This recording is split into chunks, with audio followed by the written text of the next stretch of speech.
Welcome to Yildiz Readings 5D. Okay, we are here to dive deep into the weekly astrology. We cover it week by week for each zodiac sign. Please join us and subscribe. We also have an additional section now, which is the members zone for twin flames, pre-release video content and more. Also, have a look at the merch. Let's get into the astrology for the week and see what comes up for your zodiac sign. Now, January is full of twists and turns. If you do need a booking, the link is below. I also put specials up. And before I forget, as above, we do have the 2021 forecast for all your zodiac signs. That is a detailed report as to how the transits will infect you, what dates they're occurring, and what houses they will occur in. So keep those for reference. I'll try and pin them in the videos so that when you need them, they are easily accessible. Now, moving into the month, we do have the new moon occurring on the 13th in Capricorn by the 23rd, and we do have quite heavy placements this week relating to that Capricorn placement. Please have a look at the video for your 2021 transits. They do cover the astrology with retrogrades, directs, house placements and more. For the more weekly orientated energy to keep up to date, please subscribe so you get these transits and you know where the placements are for you. Now, moving into this month, we do have on the 13th the new moon in Capricorn, and it will be at the critical degree point.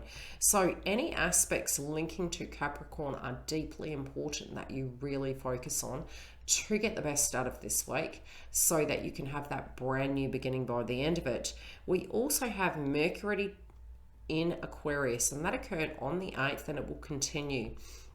So our thoughts, our connections, our speech, our movement will be in the bigger picture of things. We have also Venus in Capricorn, very similar to the moon energy, taking that direct responsibility and accountability with our marriages, contracts, partnerships. Now, Mars also had moved last week out of Aries, so we do have some reprieve, and it is in the house of Taurus, and it will be till March the 3rd. We do have quite heavy hitting energies linking to Taurus at the moment. Uranus and Taurus will go direct by the 14th. We also have Lilith and Taurus facing our shadow, deeply important, and Mars and Taurus. Hard to think then. Okay, so the squaring aspects that will be occurring this week is between Mercury squaring Uranus on the 12th and Mercury squaring Black Moon Lilith on the 14th, the day of Uranus and Taurus going direct. Mercury also goes in shadow by the 14th, so get that paperwork in order to be prepared. Okay, Sag, from the 9th through to the 15th, let's have a look at how this week's transits can be affecting situations in your life. Now, on the 9th, we do have the moon transiting Sagittarius, and this is your first house placement. We also have the sun in Capricorn until I believe the 19th of January, where it will transit to Aquarius. So with Capricorn, the sun in the second house placement, your energy and the way you potentially could be showing up can be pouring your energy into building that net worth value. That can be self-esteem, it can be courage, especially because you have heavy hitting energies relating to your third house of communication. Also, the level up is really occurring in the domain directly connected to your marriages, contracts, partnerships. So circumstances surrounding those areas can be transforming at this time. I do feel as well with the moon transiting Sagittarius, with your second house placement and your first house placement, there's something inside you that you're wanting to grow. Potentially, this could be you expanding beyond your previous limits and you changing. Now, inadvertently, when you do have the first and the 7th house activated, which you currently do, because your energy is coming through in the south node for the collective, and what that means is that area of our life in the south node is transforming, and it will transform permanently. So for you, this is a very personal transit. We also have the north node, which is Gemini, and that is what we are supposed to be moving towards to balance and transform your first house placement, Sagittarius. So Gemini is your marriages, contracts, partnerships, and what I have found is when you have the first and the 7th house axis a lot of false paradigms that you had, you do outgrow, and you realize that some of those things of what you thought relationships were aren't quite what you thought they were. Also, the requirements and the expectations people placed on us sometimes were false beliefs and false expectations, and there's just point blank zero, a huge transformation in those areas. So with the people you interact with your social endeavors, with your employment, with yourself, with your relationships, they're all changing, and in turn so are you through that process. And it's through that energy of the North Node, which is your relationships, that it's directly transforming you and you transforming them. So with the moon transiting Sagittarius between the 9th and the 11th, you can find that emotionally you may feel very invigorated. Now, it is moon energy, and moon energy can be emotional, but it also can be to that point you have this hunch energy that something inside of you is changing, or something you do directly want to change, and it can be accidental. Now, this week we do have, I do believe, the moon transiting on the 13th, yes. We're having the moon transit, and it's going to be a new moon in Capricorn, which will be your net worth value. This can be self-esteem, it can be your professional resources, it can be your finances increasing. And if you have found that you've been really in that rat race of tying up loose ends and bills, it does make sense. You may find also the hard work that you did do last year, and a lot of what you have done kicking off this new year, is really, again, going to be a brand new beginning for you. So if there's loose ends and things coming up and expenses, and you're trying to build upon your resources, you can find after this phase from the 13th, you can have a new beginning. And you're really guided to, between now and then, tie up those loose ends. Now, we do have squaring aspects on a lot of quincunxes this week, and there's sudden changes and having to make a left or right. There's no in between and ifs and buts about it. On top of it, with all the challenges we have had from the Taurus placement, we did last week have Mars transit into Taurus to take the pressure off that Aries placement. Now, we do have Aries and Chiron there for the term of 7 years, so it is going to help us heal our wounds. And collectively, it is first house placement, so for the first time in our lives, we're really looking at it from our own personal perspective. And I guess in a way it's teaching us how to purge codependency, and that potentially we do have power and it's within ourselves. So with viewing that point and the new moon coming through, on the 14th we are having Uranus and Taurus going direct. Now we have heavy hitting energies in Taurus at the moment, and they're key themes. Now the shadow energy of Taurus is Scorpio. So with that axis, we are in that Pluto energy of tying up loose ends, ending karmic cycles, getting to a point when there's something that isn't working, we're shifting, changing, and recreating that balance. It's a natural cycle in life, a bit like shedding skin. We then regrow it, but we need to shed it so that we can grow. Now, Taurus at the moment is in the house of Mars, and it will be there till March the 3rd.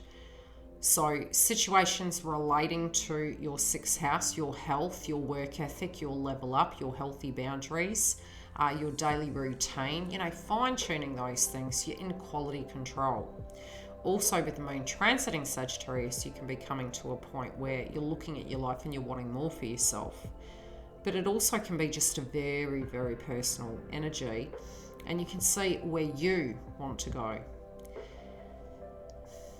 Sometimes for the 1st and the 7th house placement, we forget ourselves. And so through that, we actually realise we were inadvertently living for other people, but failing to live for ourselves. And we can never really fully live by filling other people's cup. And it's not that we can't love and adore another person. It's that we need to love and adore ourselves, and then we're able to stand by example and walk our truth. 2nd house and 6th house together.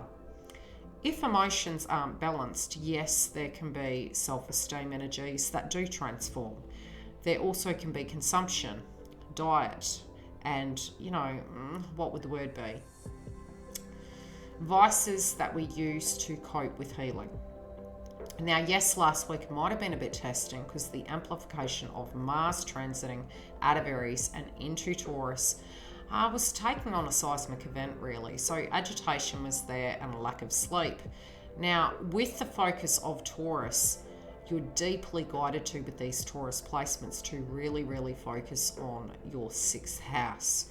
Now, this can be anything relating to your health, anything relating to diet, nutrition, healthy ways to deal with stress levels, understanding that at times in the 6th house we may try to give to people. Taurus is a Venus element, and falling in your 6th house, it may be luxuries, overindulgence, pacifiers, things to that degree. It also can be with external energies. So it is really almost the house of healthy boundaries and re-educating thyself.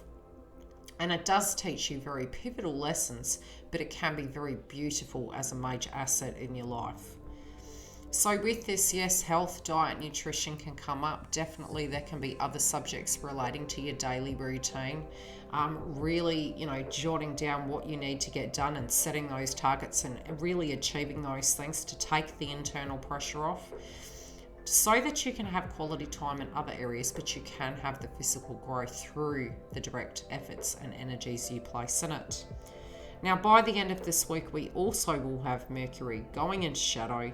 So anywhere Aquarius lands for you, and any documentation related dynamics, as well as the accountable energies relating to your marriages, contracts, partnerships, you will have the energy to place into it.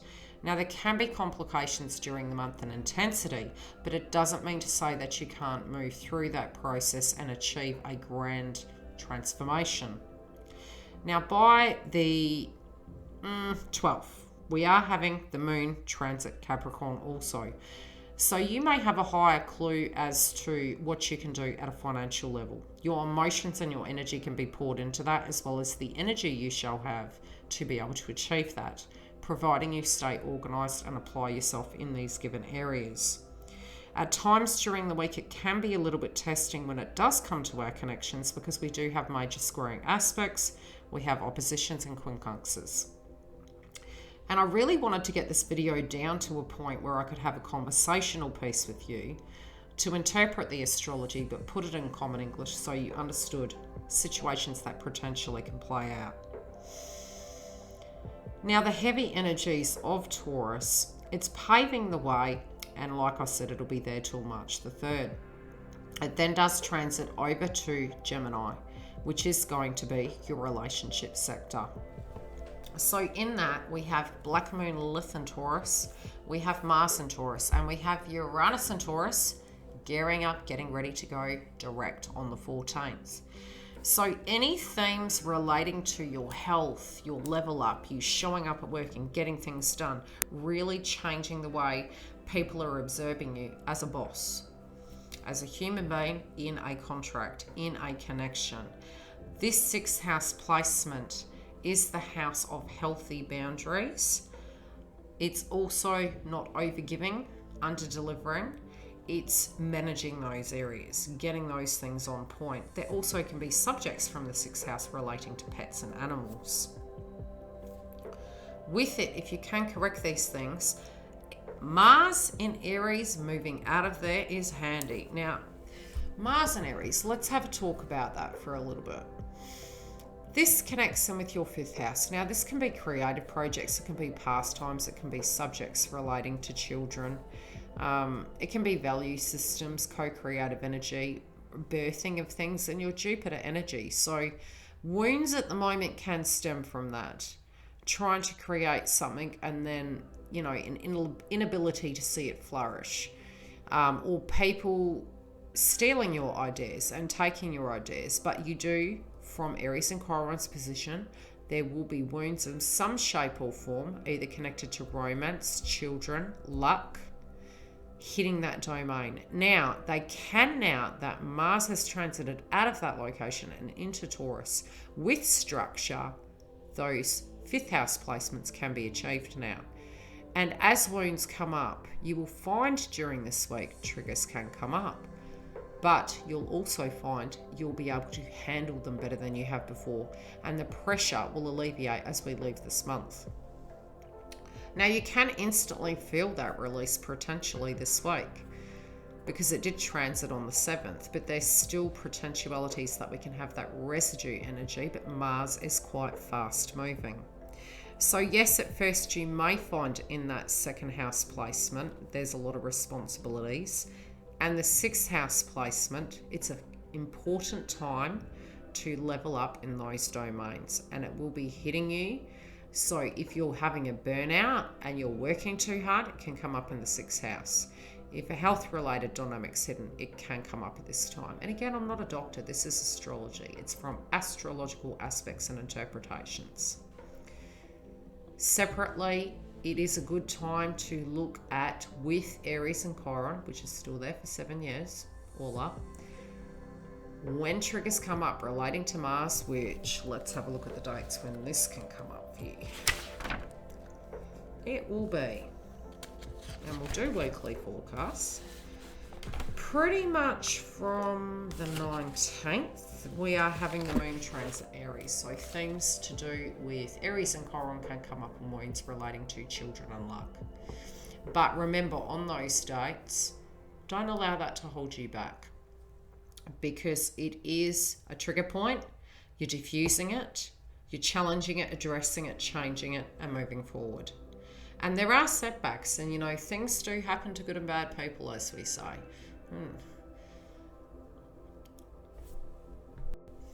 Okay, from the 13th, we have the new moon in Capricorn, 23 degrees, second house placement. Subjects relating to this can turn over a new leaf at this time, and you can find that, yes, financially, you may have clues, hunches, and ideas as to how to change that. And yes, this can be movement relating to those areas and benefits happening right off the bat. Now, Mars and Taurus squaring Saturn and Aquarius can be quite rebellious, and you do need to be careful on the 13th not to be combative. And that can be situations happening in the collective. You know, really working with the structures, the routines relating to the 3rd house. And I really do feel with both Saturn in Aquarius and Jupiter in Aquarius, you can be really fine-tuning the way in which you communicate. And you can find that at the end of this, you can have the gift of the gab. Separately, on the 14th, we do have Uranus and Taurus going direct.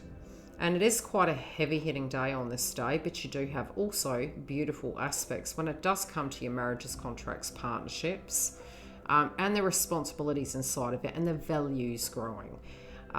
With your 6th house, Venus and Capricorn will be trining Uranus and Taurus, so both your health, your work, and the work you're putting into it can be flowing effectively, and it can move wonderfully.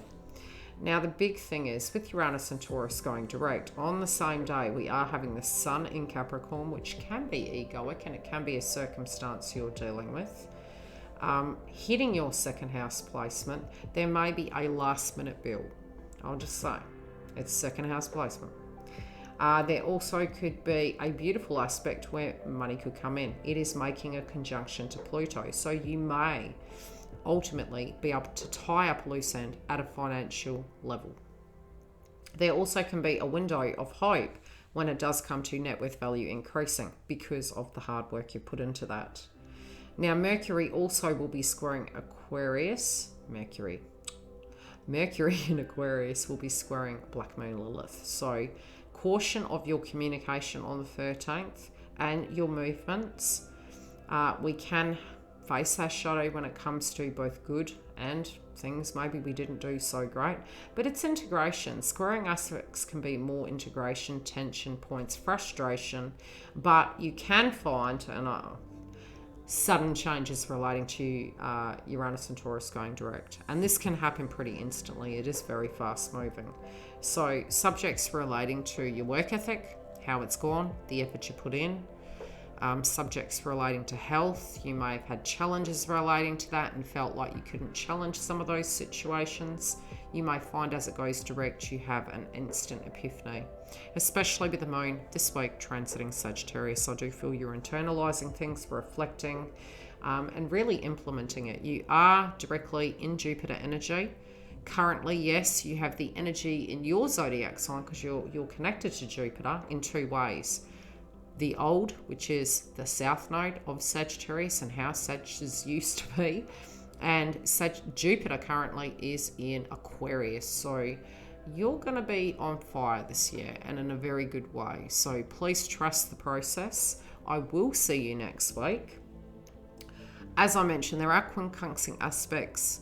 If I do get updates and I do get psychic downloads, because I'm a psychic medium, I'm a twin flame coach, I also do the astrology weekly and chakra report. So stay tuned. If you haven't sub, it's free.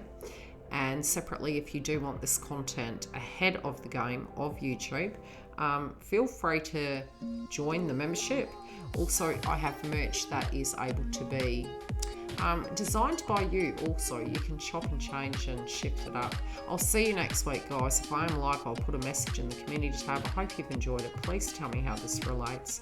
Love and light. I'll see you on the other side.